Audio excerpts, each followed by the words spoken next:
Yesterday may have been more entertaining than the entire NBA season. You're not wrong. It was awesome. There's NBA free agency debris everywhere. In what could have been one of the most wild days, Nicole, in league history. That is Frisco. I am Barry.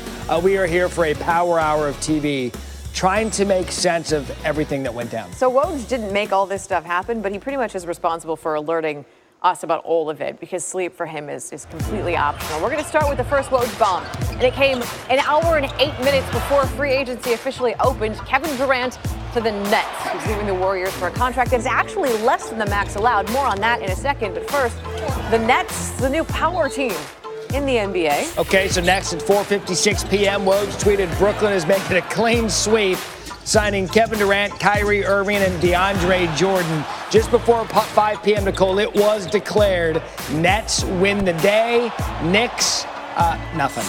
And then 6 p.m. on the dot, literally the second free agency open, Kemba Walker agreed to a 4-year, $141 million maximum contract with the Celtics. He's leaving the Hornets, who weren't willing to pay him, where he played the first 8 seasons of his NBA career. Sun goes down, 9:04 p.m. The Jimmy Butler news broke. Butler, a part of a sign-and trade with the Heat, sending the Sixers All-Star to Miami in exchange for Josh Richardson, who is headed to Philadelphia as part of the deal. The other parts of the deal are still being negotiated. And then 4 minutes after that news, 9:08 p.m. Eastern Time, Butler's out, but Al Horford is in. Sixers and Horford agreed to a 4-year, $109 million deal. Of that money, $97 is guaranteed. Horford turned down a $30 million option in Boston to become a free agent. And can we all agree the nightcap is always the best beverage? Yes. 11:30 p.m. Finished with Golden State and Brooklyn trying to finalize the deal that would send All-Star guard D'Angelo Russell to the Warriors in a sign-and trade that would include franchise staple Andre Iguodala being sent to Memphis. So here are the current odds after all the wacky yesterday, according to Caesars, to win the NBA title. Lakers, they've been the favorites since acquiring Anthony Davis. The Warriors currently tied for 4th, despite losing KD. And Durant likely not going to play next season, so the Nets currently way down at 18-1. The aforementioned Woj is here again. Sleep is entirely optional for this man this time of the year. Look, the sign and trade, though, with the Warriors trying to bring in D'Angelo Russell, sending Iggy off to Memphis. Let's start there with why. Well, they're still working through that deal. You've got to get a lot of sign-off on an agreement from both sides and all the players, and they're still working through that overnight. But for Golden State, it was a way without salary cap space to bring back a young all-star caliber player. They can play D'Angelo Russell, Steph Curry together next year until Klay Thompson returns. And for the Nets to agree to it, they would get probably a second-round pick, something, and it's really almost a goodwill gesture for D'Angelo Russell. Yeah, get my bearings. For D'Angelo, listen, he did a lot for that organization, and they probably weren't in position to sign Kevin Durant, Kyrie Irving, if D'Angelo Russell doesn't elevate that organization. And you had talked about it throughout the process, the fact that they did sign him to protect him as a restricted free agent, the fact that Kyrie was going to probably come in, they would do right by him, and they certainly did that, working out the Warriors situation. Speaking of the Warriors, we know they lost Kevin Durant. Now we've got Kevin, Kyrie, and DeAndre Jordan. You put this out there just before 5 p.m. How did all of this go down? Well, once Kyrie Irving made the decision he was going to go to Brooklyn, which, I think he had made weeks, we'll find out, maybe even months ago, because I think his plan was to come back to New York. I think the thought originally was the Knicks, but I think as he and Kevin Durant kept looking more closely at it, to be in New York, it made the most sense to be in Brooklyn, where they're just much further along on the infrastructure of an organization. What Sean Marks, their GM, Kenny Atkinson, have done in the last 3+ years to that organization was in disrepair when they took over. And they were the worst in the NBA. Yeah, with very little hope. They had no draft picks. They had lots of bad contracts. And methodically, they pieced it back together. I mean, this time last year, I think if Brooklyn thought they could have gotten just a meeting with Kevin Durant, with Kyrie Irving, I think they would have thought that was some validation. They got both players in free agency. And really, it probably for you feels like it was much longer than 6 hours, but essentially free agency, it feels like it was tied up in, 6 hours? And because there's really only one left, and that's Kawhi. This morning, what do we know about where he stands? Well, he's in no rush, and the teams involved, Toronto, the Lakers, the Clippers, I think especially the two Los Angeles teams, listen, they both want him very much. The Clippers want to build an organization around him. The Lakers want to add him with LeBron James, Anthony Davis. But, they are essentially held back from doing any other significant business until he makes a decision. He's never been a free agent before. He has a chance here to take a look around, take his time. And this is Kawhi Leonard. This is a two-time NBA Finals MVP. The teams are going to wait for him to make his decision. And he's, like you said, he's got everything else is done. Now he can just kind of pick and choose what's left. I would have loved to seen a video everywhere with people checking their phones with all his info yesterday. I was on the golf course, and I was like, whoa. No, I kept doing that in my kitchen. Yeah. Like, kept refreshing, and everything was new every 5 seconds. Yeah. So, anyway, here's the running tally. Yeah, so he'll be back later, by the way. A few hours into free agency, 48 have already been involved players. 30 are changing teams. 16 have re-upped with their current organization. Damian Lillard, Jamal Murray, they've signed long-term extensions, and we're talking about nearly $3 billion. That's billion with a B. Yeah. Dollars spent so far. So Kawhi will put that over in a season, albeit they'll have to wait a year for Kevin Durant. Stefano Fusaro has been around the Nets since the start of free agency yesterday.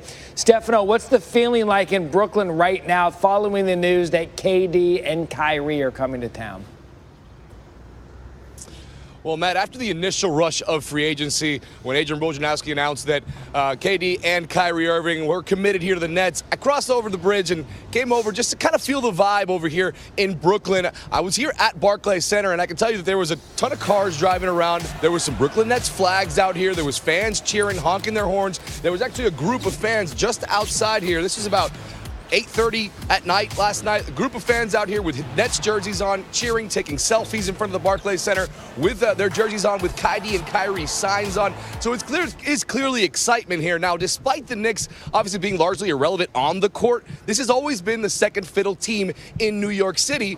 But now it's going to change. This is one of the lowest attendance figures last year in the NBA. That's clearly going to change. My producer spoke to the owner of a sporting goods store just across the street, and he was telling me that they're already selling D'Angelo Russell jerseys at half price. They're expecting some KD and Kyrie merchandise coming soon. Now, I also spoke to Nets guard Spencer Dinwiddie, and he was clearly very excited about what the team that they're building here in Brooklyn. And he made sure he had to troll some New York Knicks fans with a tweet involving none other than Elmo, saying, "Hey, New York Knicks fans, I haven't forgotten about y'all."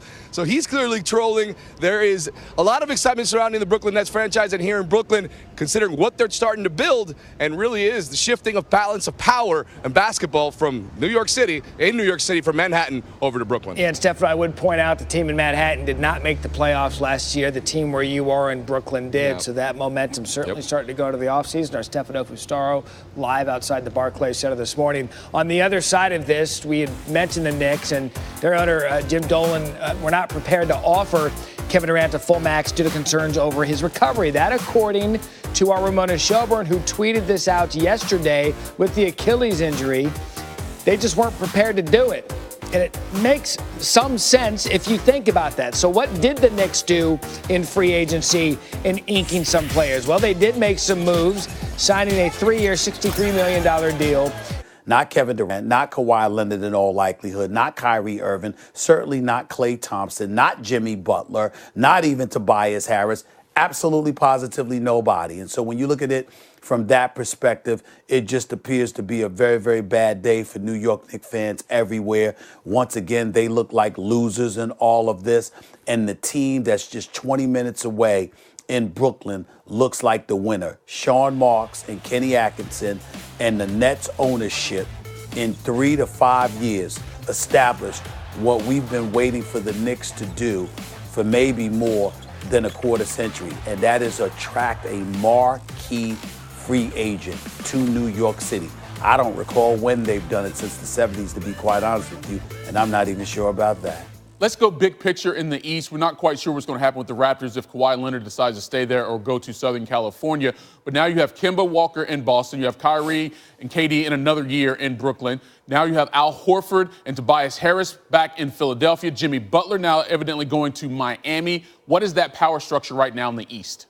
I think when you look at the Eastern Conference, you can't ignore Philadelphia keeping Tobias Harris, adding Al Horford. You still got Joel Embiid, Ben Simmons. You lost J.J. Redick. I didn't like that. He went to New Orleans. He's a sniper. You want to keep somebody like that on your squad, no question about it. But I think by virtue of default, you got to pay attention to the Philadelphia 76ers. And obviously, you look at the Milwaukee Bucks and say those are the two teams, because if Kawhi Leonard ends up leaving Toronto, why would we believe in Toronto? It's just that simple. In the case of Milwaukee, you lose Brogdon to the Indiana Pacers. That's something that I think derails you. So you can make a legitimate argument that right now, as presently constituted, the Philadelphia 76ers should be the favorites to come out of the Eastern Conference. Then when you look out west, again, all of that is nullified if Kawhi stays at Toronto, because if Kawhi stays at Toronto, clearly Toronto's the team to beat. But a lot of people are anticipating he may leave. So when you look at it from that perspective, the bottom line is Kawhi's going to have a decision to make, and we can't rule out Toronto. It would be foolish to do that with Masai Ujiri there, but it does appear like L.A., his hometown, has the edge at this particular moment in time. So much has happened here on this Sunday, and seemed like so much more will happen over the next several months to come. And it should be another juicy edition of First Take on ESPN with Stephen A. Smith, Monday morning, 10 Eastern. Stephen A., appreciate the time.